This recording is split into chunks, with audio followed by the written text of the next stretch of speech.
Et si je vous disais que ce n'est pas la vieillesse qui vous vole vos forces, mais vos habitudes du matin, qu'une simple douche, trop chaude, trop longue, peut suffire à vous conduire à l'hôpital. Ou pire, je suis médecin, et aujourd'hui je ne vous parle plus en blouse blanche entourée de dossiers médicaux et d'analyses de sang. Je vous parle en tant qu'homme, un homme qui a vieilli, comme vous peut-être, et qui sait désormais que les plus grandes vérités ne s'apprennent pas dans les livres, mais dans les regards éteints de ceux qui ont trop attendu. Trop tard. Trop longtemps. Je suis le docteur Antoine Durand. J'ai exercé la médecine pendant plus de 40 ans, auprès des plus jeunes comme des plus âgés. J'ai vu naître des vies, j'ai vu la maladie prendre et parfois la mort surprendre. Aujourd'hui, à la retraite, je n'ai plus rien à vendre, plus rien à prouver. Mais j'ai quelque chose à dire, quelque chose d'essentiel. Un matin d'hiver, dans mon ancien cabinet de Lyon, une patiente est entrée, le visage doux mais tendu. Elle s'appelait Jeanne, 68 ans, enseignante à la retraite. Toujours élégante, toujours digne. Ses habits impeccables, son foulard soigneusement noué et un parfum discret de lavande. Elle semblait en bonne santé. Mais quelque chose en elle était brisé. Elle s'est assise et m'a dit « Docteur, je n'arrive plus à dormir. Depuis 3 nuits. Je tourne en rond, je me lève, je me rassois. Je n'ai mal nulle part, mais j'ai mal là. » Et elle posa la main sur sa poitrine. Alors j'ai écouté. 3 jours plus tôt, son petit-fils Hugo, 4 ans, était venu lui rendre visite. En jouant, il avait grimpé sur ses genoux, enfoui sa tête contre son cou, puis avait reculé en disant « Maman dit que tu sens comme une vieille dame. » Et il avait ri, de ce rire innocent que seuls les enfants ont. Mais Madame Jeanne, elle, n'a pas ri. Elle s'est figée, parce qu'en cette seconde, quelque chose s'est effondré à l'intérieur. Elle n'en voulait pas à l'enfant. Bien sûr que non. Mais cette phrase, anodine en apparence, avait réveillé une peur ancienne, enfouie, inavouée, celle de devenir une charge, un fardeau, un corps que l'on évite, un corps qui dérange, un corps qui sent. Depuis ce jour, elle avait commencé à se laver 2 fois par jour, à frotter plus fort, à utiliser un savon plus puissant, comme elle disait. Et chaque soir, elle se regardait dans le miroir en se demandant si elle était encore acceptable. C'est là que j'ai compris. Nous vieillissons avec la peur de ne plus être à la hauteur. Pas seulement physiquement, mais socialement, affectivement, familialement. Et la propreté dans tout cela devient parfois un rituel désespéré pour rester digne, pour ne pas être abandonné. Mais ce que peu de gens savent et que j'ai appris au fil des années et des chutes, c'est qu'à un certain âge, trop de propreté tue le corps lentement. Vous ne me croyez pas? Alors écoutez bien ce que je vais vous dire. Ce n'est pas un conte, ce n'est pas une théorie, ce ne sont pas des statistiques froides, ce sont des faits, des histoires vraies, de celles que j'ai vues de mes propres yeux. Et je vous promets que si vous écoutez jusqu'au bout, vous ne regarderez plus jamais votre salle de bain comme avant, parce que ce lieu de confort peut devenir, à votre insu, le théâtre des plus grandes douleurs. Une douche trop chaude, un savon trop agressif, un geste trop brusque sur un sol humide, et la chute arrive, puis l'hôpital, puis parfois le lit duquel on ne se relève pas. Je sais que ce que je vous dis est dur, mais parfois il faut choquer pour réveiller. Alors si vous tenez à vos parents, à vos grands-parents, à vous-même peut-être, écoutez cette série de vidéos jusqu'au bout, car un seul changement d'habitude peut sauver une vie. Et si ce que je vous raconte ici vous touche, si vous pensez que cela peut aider quelqu'un que vous aimez, je vous demande une chose. Abonnez-vous à cette chaîne. C'est le seul moyen pour moi de continuer à partager ces récits, ces expériences, ces conseils que l'on n'apprend pas à l'école de médecine, mais au chevet des vieux corps et des cœurs fatigués. Maintenant, je voudrais vous poser une question simple, pas scientifique, humaine, intime. Quand vous entendez l'histoire de Madame Jeanne, quelle est votre première pensée? A. Ce n'est qu'un mot d'enfant. Elle ne devrait pas en faire toute une histoire. B. Je comprends. À un certain âge, une phrase peut blesser plus qu'un coup. Dites-moi ce que vous en pensez en commentaire. Tapez simplement A ou B. Et surtout, écoutez la suite. Car ce n'était que le début. Après plus de 40 années passées à écouter, observer et soigner des patients, je peux vous dire ceci sans trembler. Ce ne sont pas les maladies spectaculaires qui rongent le plus les corps des personnes âgées. Non, Ce sont les petits gestes du quotidien, faits par habitude, par peur ou par fierté. Des gestes qu'on croit bons, mais qui, au fond, deviennent des pièges silencieux. Depuis que je suis à la retraite, j'ai pris le temps de revenir sur ces gestes-là. J'ai relu les histoires, j'ai revu les visages, et j'ai compris que ce que l'on appelait propreté chez les personnes âgées, ce désir de rester irréprochable, cachait parfois une forme de détresse. Beaucoup de mes patients âgés me disaient en consultation: je me lave tous les jours, parfois même 2 fois. Je veux rester propre, je veux qu'on m'apprécie. Ils pensaient bien faire, mais leur corps, eux, parlait autrement. Rougeur, démangeaison, vertige, insomnie, chute. Je me souviens très précisément d'un patient, Monsieur Henry, 92 ans. Un homme discret, veuf depuis peu, qui vivait seul dans une maison de campagne près de Toulouse. Il avait gardé la rigueur de son ancienne vie d'artisan. Chaque matin, été comme hiver, il faisait chauffer de l'eau, remplissait sa baignoire et s'y installait pendant 20 bonnes minutes. Ça me détend, docteur, ça me fait du bien, me répétait-il. Un jour, sa fille m'appelle en panique. Son père avait perdu connaissance dans la baignoire. Quand je l'ai vu à l'hôpital, pâle, les traits tirés, il murmurait: je ne comprends pas, je fais comme d'habitude. Mais voilà, à 92 ans, on n'a plus le cœur d'un jeune homme. Et cette eau brûlante dans laquelle il croyait se purifier l'avait vidé de son énergie. La chaleur excessive avait dilaté ses vaisseaux, fait chuter sa tension, affaibli l'irrigation de son cerveau.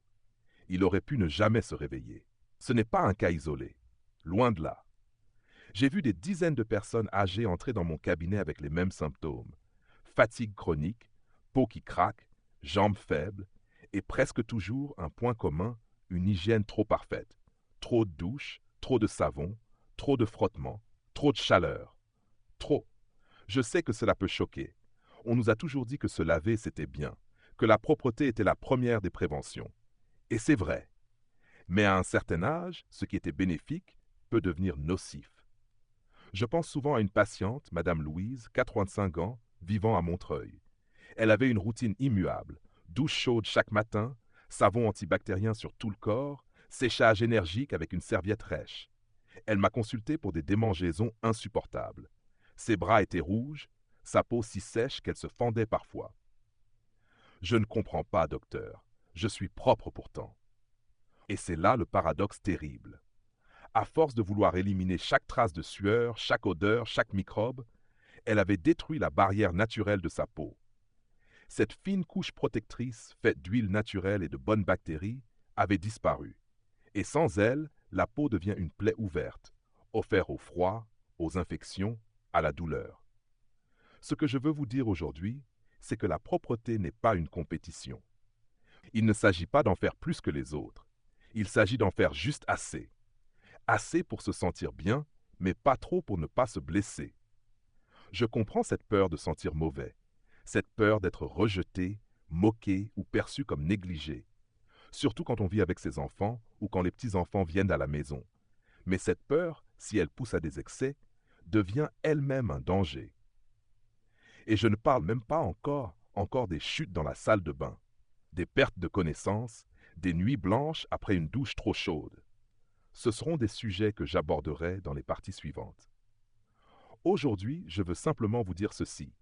Si vous avez plus de 65 ans, si votre peau tiraille, si vos jambes sont faibles après la douche, si vous ne dormez plus depuis que vous avez changé de savon, alors il est temps de vous interroger. Le corps vieillit, il change, il réclame d'autres soins. Et parfois, cela commence par un geste simple. Ralentir. Ralentir la fréquence des douches. Ralentir la température de l'eau. Ralentir le rythme des mouvements. Ralentir le jugement qu'on porte sur soi-même. On ne devient pas moins digne parce qu'on ne se lave pas tous les jours. On devient plus sage, plus attentif, plus respectueux de ses limites. Et je vous le dis en tant que médecin, mais aussi en tant qu'homme. J'ai vu des corps usés par trop de volonté, trop d'exigences, trop d'oubli de soi au nom des apparences. Alors si vous m'écoutez encore, je vous remercie. Parce que ce message-là, il n'est pas facile à entendre. Mais il peut tout changer. Ce que je vais vous raconter aujourd'hui n'est pas tiré d'un manuel. Ce sont des vérités que l'on apprend avec les années, au chevet des patients, dans les couloirs des hôpitaux, dans les silences des familles qui regrettent de ne pas avoir su à temps. Ce que je vais vous dire, je l'ai vu, vécu, pleuré parfois. Parce qu'à force de côtoyer la vieillesse, on finit par comprendre que les tragédies les plus cruelles ne viennent pas de grandes maladies, mais d'accidents minuscules, quotidiens, évitables. J'aimerais vous parler d'un homme. Il s'appelait René. 4 ou 8 ans. Ancien ouvrier agricole, solide, le genre d'homme qui n'a jamais demandé d'aide, même pour porter un sac de pommes de terre. Il vivait à Annecy dans une petite maison qu'il avait construite lui-même. Tous les matins, il se levait tôt, comme lorsqu'il allait au champ. Même à 88 ans, il avait gardé cette routine. Douche matinale, bien chaude, pour se remettre en route, disait-il. Et puis un matin d'hiver, il a chuté. Après la douche, en sortant sur le carrelage encore humide, pieds nus, il a perdu l'équilibre. Sa hanche s'est brisée. Quand les pompiers sont arrivés, il était conscient, mais son regard était vide. Je l'ai vu quelques jours plus tard à l'hôpital, alité, incapable de se lever seul. Ce qui m'a frappé, ce n'est pas la fracture. C'est ce qu'il a murmuré. Je ne pensais pas que ça m'arriverait à moi. Comme si la vieillesse ne le concernait pas. Comme si le sol avait trahi sa confiance.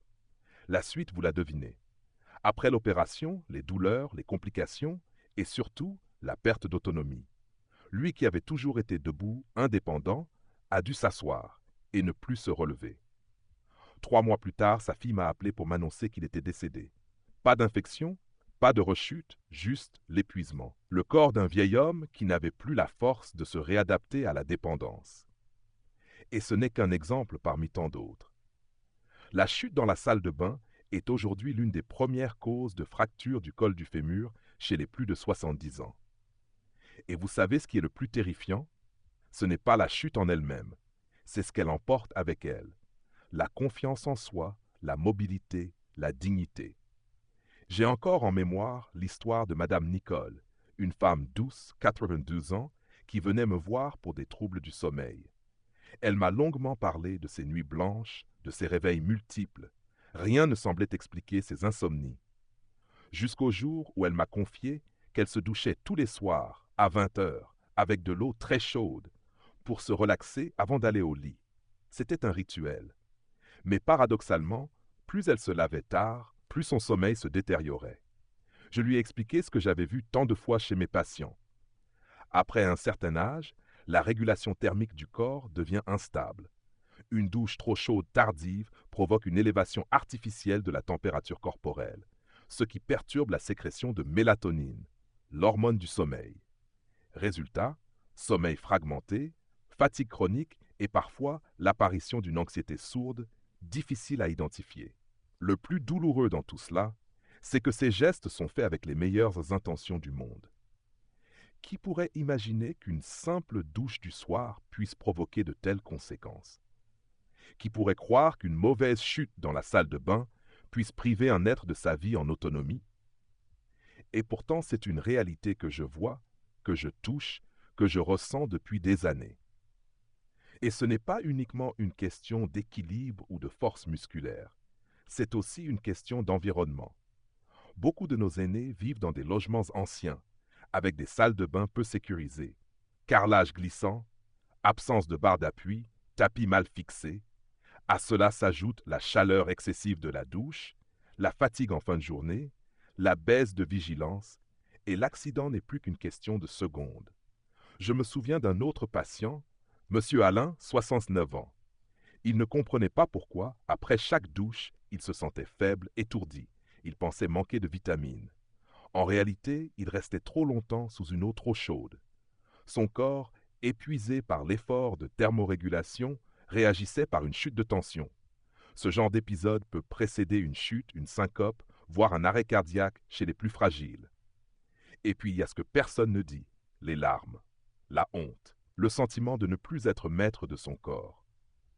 Après une chute, j'ai vu des patients sombrer dans une forme de dépression. Ils n'osent plus se lever seuls, ils attendent qu'on les aide à se laver. Et chaque geste qui autrefois était naturel devient un rappel cruel de leur vulnérabilité. Alors je vous en supplie, écoutez-moi, ce n'est pas une question de propreté, c'est une question de survie, de dignité, d'amour pour soi. Il faut réapprendre à se laver autrement. moins souvent à des heures adaptées, dans un environnement sécurisé. Il faut accompagner nos aînés, les informer, les entourer de douceur et non de jugement. Je sais que c'est pas facile, que certains diront « mais j'ai toujours fait comme ça » ou « je ne peux pas me sentir bien si je ne suis pas propre ». Je comprends, mais je leur réponds ceci. Il vaut mieux vivre encore 20 ans en se lavant un peu moins qu'en perdre 5 à cause d'une chute que l'on aurait pu éviter. Vieillir, ce n'est pas se soumettre, c'est s'adapter. C'est choisir la paix plutôt que la performance. C'est comprendre que chaque geste compte et que parfois, le plus grand acte d'amour envers soi-même, c'est de ralentir. Dans la suite, je vous donnerai des conseils pratiques, des ajustements simples qui peuvent tout changer. Mais pour l'instant, je vous invite à faire une chose. Regardez votre salle de bain. Vraiment, est-elle un lieu de confort ou un piège déguisé en habitude? Posez-vous la question, parce que la réponse pourrait bien vous sauver la vie. À mon âge, je sais que ce ne sont pas les médicaments les plus puissants qui prolongent vraiment la vie. Ce sont les gestes simples, ajustés, respectueux de notre corps qui jour après jour protègent ce qu'il nous reste de vitalité. Trop souvent, nous cherchons des solutions dans les pilules, dans les bilans sanguins, dans les nouvelles technologies. Mais, la vérité, je l'ai vu se jouer dans des douches trop longues, dans des savons trop agressifs, dans des habitudes si bien ancrées qu'elles deviennent invisibles et dangereuses. Aujourd'hui, je voudrais vous parler non plus des causes, mais des solutions. Des conseils concrets, pratiques que j'ai donnés à des centaines de patients et qui, je le sais, peuvent changer la vie, ou plutôt l'aider à durer. Tout d'abord, je commence toujours par rappeler que la propreté n'est pas synonyme de fréquence. Un corps propre n'est pas un corps rincé à l'eau chaude tous les matins. C'est un corps entretenu avec douceur, selon ses besoins réels. À partir de 65 ans, la peau perd sa souplesse, ses huiles naturelles, sa capacité à se régénérer rapidement. Alors je recommande sans hésiter de réduire la fréquence des douches complètes à 2, voire 3 fois par semaine. Cela suffit largement pour rester propre et éviter les risques. Les jours sans douche, il est parfaitement possible, et même souhaitable, de pratiquer une toilette dite ciblée. Une serviette douce imbibée d'eau tiède, utilisée pour nettoyer les zones les plus sujettes aux odeurs ou aux irritations. Aisselle, plis de laine, pieds. C'est simple, rapide et bien plus respectueux du corps. Vient ensuite la question de la température de l'eau. Je l'ai souvent dit, mais je le répète ici avec insistance. L'eau ne doit jamais être brûlante. Elle doit être tiède, autour de 38 à 40 degrés maximum. Une température plus élevée dilate les vaisseaux, fatigue le cœur et fragilise la peau. Beaucoup de personnes âgées testent la température avec leurs mains, mais à cet âge, les nerfs périphériques sont moins sensibles. Je recommande de toujours tester avec l'intérieur du poignet ou du coude. Si c'est agréablement chaud, mais que l'on peut y laisser la peau sans gêne, c'est bon. Ensuite, la durée. Là aussi, nous devons abandonner l'idée selon laquelle plus on reste sous la douche, plus on est propre. Une douche pour une personne âgée ne doit pas durer plus de 10 minutes. Au-delà, le corps se refroidit, se fatigue, la peau se dessèche. J'ai vu tant de patients se plaindre de sensations de fatigue inexpliquées après leur toilette, sans comprendre que ce moment supposé leur faire du bien les laissait en réalité à plat. Puis, il y a les produits. Ce que nous mettons sur notre peau n'est jamais neutre. À l'hôpital comme en ville, j'ai observé l'effet dévastateur de certains savons sur les peaux âgées. La grande majorité des savons industriels sont trop agressifs. Ils contiennent des parfums forts, des agents antibactériens qui tuent non seulement les microbes, mais aussi les bactéries protectrices de notre épiderme. Résultat, une peau qui gratte, qui se fend, qui invite l'infection. Il faut choisir des produits doux, sans parfum fort, avec un pH compris entre 5,5 et 6. Ces produits respectent la flore naturelle de la peau et préservent son hydratation. Et après la douche, le soin ne s'arrête pas là. Je recommande toujours de sécher immédiatement et doucement le corps, sans frotter, avec une serviette moelleuse. Il faut insister particulièrement sur les zones à risque, le dos, les pieds, les plis. Une humidité résiduelle, même minime, peut entraîner mycose ou irritation. Et dans les 3 minutes suivant la douche, Il est essentiel d'appliquer une crème hydratante sur les bras, les jambes, le dos. C'est ce qu'on appelle sceller l'hydratation, empêcher l'eau de s'évaporer trop vite et restaurer la barrière cutanée. Je conseille des crèmes simples, avec des ingrédients comme la glycérine, les céramides ou l'acide hyaluronique. Pas besoin de produits chers ou trop sophistiqués. Mais au-delà du corps, il faut aussi penser à l'environnement. Trop de salles de bain sont des lieux dangereux pour nos aînés. Carrelage glissant, tapis non fixés, aucun point d'appui. J'ai vu des drames causés par de simples maladresses. C'est pourquoi je recommande toujours d'installer un tapis antidérapant solide avec des ventouses, de poser une barre d'appui près de la douche et des toilettes, et si possible, d'installer une chaise de douche en plastique solide pour que la toilette puisse se faire assis. J'ai vu des patients réticents au début qui disaient « je ne suis pas un handicapé », puis qui, après quelques jours, reconnaissaient que c'était un soulagement, une libération. Enfin, je tiens à insister sur un point crucial que beaucoup négligent par pudeur ou par orgueil.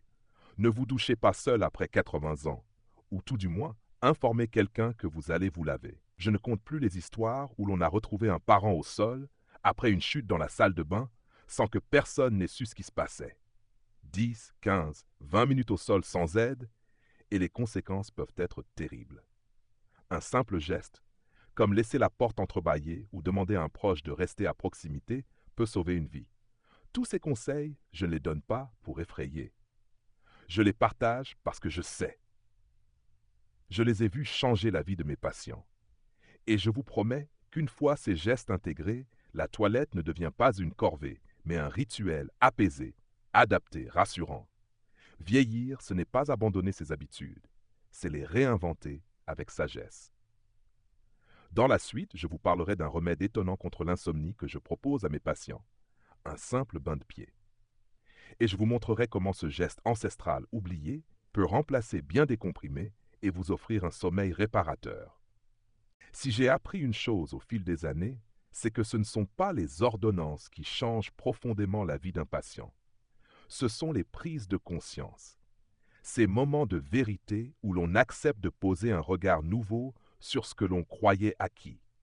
Et pour beaucoup de personnes âgées que j'ai accompagnées, cette prise de conscience passait par une chose toute simple, apprendre à lâcher prise sans perdre sa dignité. Je me souviens d'une patiente que j'aimais beaucoup, Madame Élise, 83 ans, ancienne couturière à Reims, une femme vive, droite, toujours bien habillée, qui s'excusait presque d'avoir mal aux genoux. Elle venait me voir régulièrement, mais refusait obstinément de changer ses habitudes. Elle continuait à se laver chaque matin à 6 heures, comme lorsqu'elle allait à l'atelier, même quand il faisait 2 degrés dehors, même lorsqu'elle se sentait fatiguée. C'était son rythme, son identité. Elle me disait « Docteur, si je ne me lave pas tous les jours, j'ai l'impression d'être une mauvaise personne. » Et je comprenais. Parce que derrière le geste de la toilette, il y avait une mémoire. Celle d'une époque où l'on ne se lavait pas facilement, où il fallait chauffer l'eau, transporter des seaux. Se laver était un acte de respect, une preuve de valeur, de propreté morale autant que physique. Comment alors, à plus de 80 ans, dire à cette femme qu'il fallait faire moins? C'était comme lui demander d'effacer une partie d'elle-même. Alors j'ai pris un autre chemin. Je lui ai parlé d'autonomie, de santé, de liberté. Je lui ai expliqué qu'en s'acharnant à maintenir une routine devenue trop exigeante pour son corps, elle risquait d'y perdre justement ce à quoi elle tenait le plus, sa fierté de rester indépendante. Je lui ai montré que ralentir, adapter, ce n'était pas renoncer, c'était choisir de durer. Elle a mis du temps, 3 mois, mais un jour elle est revenue souriante. J'ai essayé votre méthode, docteur. 2 douches par semaine, le reste avec un gant et un peu d'eau tiède. Je mets de la crème après. Et vous savez quoi? Je dors mieux, je ne me gratte plus et je me sens plus légère. Ce jour-là, j'ai compris une chose essentielle. Le changement ne vient pas par la force, il vient par le respect de l'histoire de la personne, de ses blessures, de ses peurs et surtout de son rythme. C'est pourquoi je dis souvent aux proches de mes patients, n'imposez rien, n'ordonnez pas, n'humiliez pas. Trop d'enfants bien intentionnés disent à leurs parents âgés, arrête de faire ci, c'est dangereux. Mais ce ton, même s'il part d'un bon sentiment, blesse. Il ravive un sentiment d'infantilisation que les personnes âgées redoutent plus que tout. Le sentiment d'être considéré comme incapable, inutile, faible. À la place, je leur conseille de dire « Maman, papa, j'ai lu un article intéressant. Il paraît que pour les personnes âgées, prendre des douches moins souvent peut améliorer le sommeil. Et si on essayait ensemble ?» Cette formulation change tout. Elle n'impose pas, elle propose. Elle ne juge pas, elle partage. Et surtout, elle ouvre une porte au dialogue.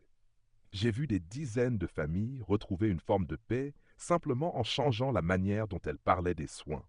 J'ai vu des mères apaisées parce que leurs enfants ne les forçaient plus, mais les accompagnaient avec douceur. J'ai vu des pères émus de pouvoir garder leur dignité, même en acceptant d'adapter leurs habitudes. Et pour les patients eux-mêmes, je dis ceci. Vous n'avez pas à changer du jour au lendemain. Commencez par réduire un peu. Passez de 7 douches par semaine à 6, puis 5, puis 4. Laissez à votre corps le temps de s'habituer. Vous verrez que la sensation de propreté ne dépend pas du nombre de douches, mais de la manière dont on s'en occupe. Certains me disent « Oui, mais je veux sentir bon ». Alors je leur parle de solutions simples. Un gant humide avec quelques gouttes d'huile essentielle de lavande ou de citron. Un petit massage doux des pieds ou du cou. Un peu de crème parfumée appliquée le matin. Il y a 1000 manières de se sentir bien dans sa peau sans devoir la martyriser. Je pense aussi à Madame Hong, 85 ans, une patiente d'origine vietnamienne vivant à Marseille. Elle avait gardé une rigueur hygiénique impressionnante. Elle me disait « Chez nous, on ne plaisante pas avec la propreté ». Mais elle était épuisée. Sa peau était rouge, irritée, et elle ne dormait presque plus. Je lui ai proposé de troquer la douche quotidienne contre un bain de pieds tièdes, chaque soir. Elle a accepté, un peu par curiosité. 2 semaines plus tard, elle est revenue. Elle m'a regardé avec un mélange d'étonnement et de gratitude. Je n'aurais jamais cru que des pieds propres pouvaient m'aider à dormir. Elle riait. Et dans ce rire, il y avait la joie d'avoir trouvé un équilibre nouveau, sans trahir son passé. Vieillir, ce n'est pas s'effacer, ce n'est pas devenir autre. C'est apprendre à écouter ce que notre corps murmure quand il n'a plus la force de crier. C'est comprendre que les gestes que l'on faisait machinalement depuis 30 ans peuvent un jour devenir des pièges, et que l'intelligence du cœur, c'est de savoir s'en libérer. Alors, je vous en prie, que vous soyez concerné ou que vous connaissiez quelqu'un qui l'est, ne laissez pas l'orgueil ou l'habitude gouverner vos gestes. Prenez le temps de vous interroger. Est-ce que ce que je fais me fait vraiment du bien? Ou est-ce que je le fais pour ne pas me sentir jugé, pour ne pas déranger? Je suis médecin, et je vous dis ceci, il n'est jamais trop tard pour faire mieux. Même à 80, 90 ans, il suffit d'un pas, un petit pas, vers plus de douceur, vers plus de vérité. Et ce pas, vous pouvez le faire aujourd'hui. Dans la prochaine partie, je vous parlerai d'un piège bien plus courant qu'on ne le croit. Les douches du soir, celles que l'on pense apaisantes, mais qui perturbent le sommeil. Et je vous montrerai comment un simple geste, comme plonger ses pieds dans l'eau tiède, peut parfois valoir mieux qu'un somnifère. Parce que le vrai soin ne commence pas dans les pharmacies. Il commence dans l'écoute. Ce que je viens de vous raconter n'est pas une suite d'anecdotes, ni un discours alarmiste. C'est la vérité d'un médecin qui a vu de ses propres yeux des centaines de personnes âgées se battre, non pas contre des maladies rares ou incurables, mais contre des gestes ordinaires, mal compris, mal adaptés à leur âge. Des gestes si banals qu'on n'y prête même plus attention. Une douche trop chaude, un savon trop fort, un sol un peu humide, une mauvaise habitude maintenue par fierté ou par peur du jugement.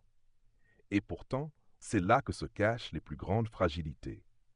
Vieillir n'est pas une défaite, ce n'est pas une punition, c'est un passage, une transformation. Mais pour bien le traverser, il faut apprendre à regarder son propre corps avec honnêteté. Il faut accepter que ce qui était bon à 40 ans ne l'est plus à 80. Il faut savoir renoncer à certaines routines pour en créer de nouvelles, plus douces, plus respectueuses, plus alignées avec nos besoins réels.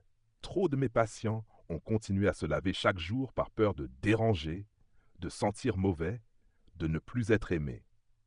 Mais à force de frotter, Ils ont effacé la couche protectrice de leur peau, creusé leur fatigue, fragilisé leur sommeil.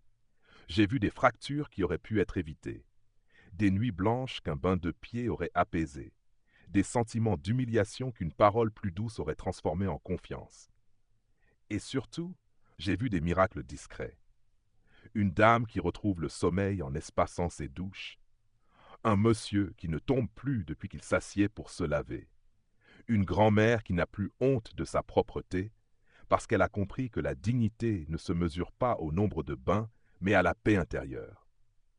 Ce que je veux vous transmettre aujourd'hui, c'est cette possibilité de choisir autrement, non pas sous la contrainte, mais avec intelligence. Vous avez le droit de ralentir, le droit de dire non, le droit d'écouter votre corps avant d'écouter les attentes des autres.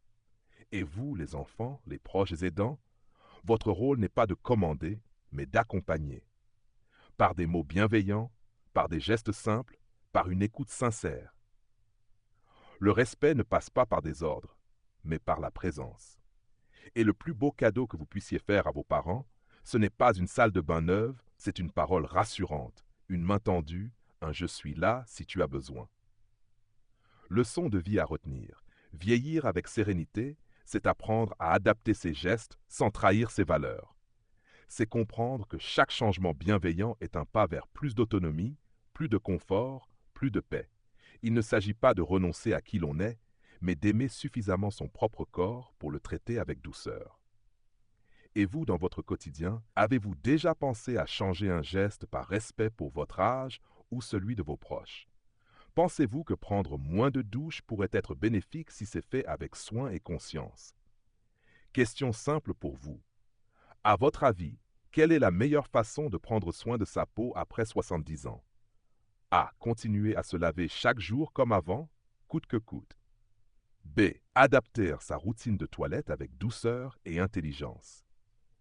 Écrivez votre réponse en commentaire, A ou B, et surtout partagez votre avis, votre expérience, pour que chacun puisse apprendre de l'autre. Il n'y a pas de bonne ou mauvaise réponse, juste des chemins à croiser ensemble. Et si ce message vous a touché, si vous pensez qu'il peut aider vos parents, vos grands-parents, vos voisins ou même vous-même dans quelques années, je vous invite à vous abonner à cette chaîne. C'est simple, gratuit, mais tellement précieux pour moi. Car je suis un vieil homme, oui, mais je crois encore que la transmission est le plus bel acte d'amour qu'on puisse offrir à la société. Et pour continuer à produire ces vidéos, ces conseils, ces paroles sincères et utiles, chaque don, petit ou grand, est un souffle qui me donne la force de continuer. Si vous souhaitez soutenir mon travail, un lien de donation est disponible dans la description. Merci de votre écoute, merci de votre confiance. À très bientôt pour continuer, ensemble, à mieux vieillir.